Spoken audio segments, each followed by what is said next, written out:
The whole world was laid out for me. Everything was on my feet. Could do nothing wrong. And then I thought, out of curiosity, I'd like to go and live and work, just see what a village is like. So in 1965, I went to what is called the worst Bihar famine in India, and I saw starvation, death, people dying of hunger for the first time. Changed my life. Came back home, told my mother, I'd like to live and work in a village.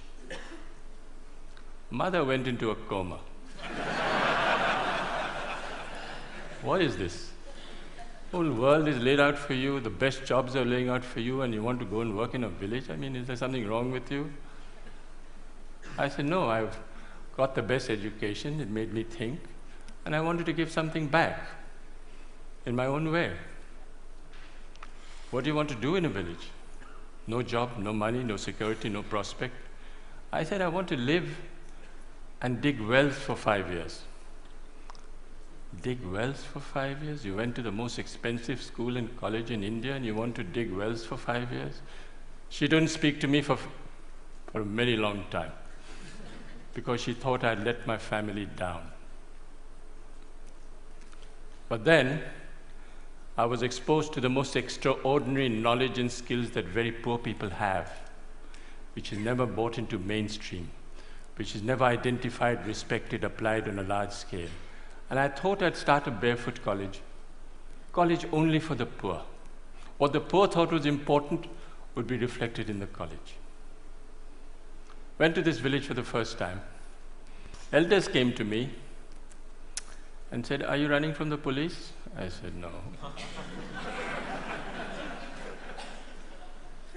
You failed in your exam? I said, no. You didn't get a government job? I said, no. What are you doing here? Why are you here? The education system in India makes you look at Paris and Delhi and Zurich. What are you doing in this village? Is there something wrong with you you're not telling us? I said, no. I want to actually start a college only for the poor. What the poor thought was important would be reflected in the college. So then they gave me some very sound and profound advice. They said, please, don't bring anyone with a degree and qualification into your college. So it's the only college in India where if you should have a PhD or a master's, you're disqualified to come.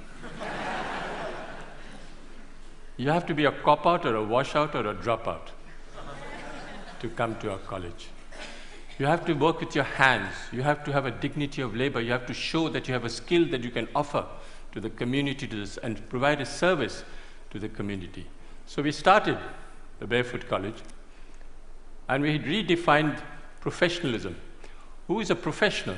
A professional is someone who has a combination of competence, confidence, and belief.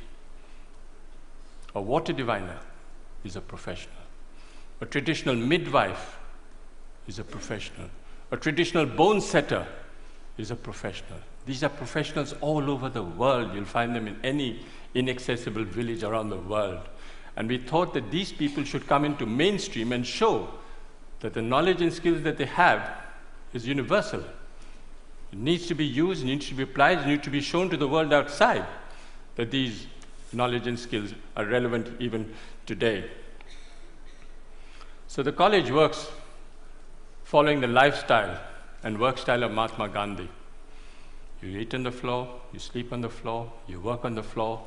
There are no contracts, no written contracts. You can stay with me for 20 years, go tomorrow. And no one can get more than $100 a month. You come for the money, you don't come to Barefoot College. You come for the work and the challenge, you come to the Barefoot College. That is where we want you to try crazy ideas. Whatever idea you have, come and try. Doesn't matter if you fail. Battered, bruised, you start again. It's the only college where the teacher is the learner and the learner is the teacher. And it's the only college where you don't give a certificate. You are certified by the community you serve. You don't need a paper to hang on the wall to show that you are an engineer.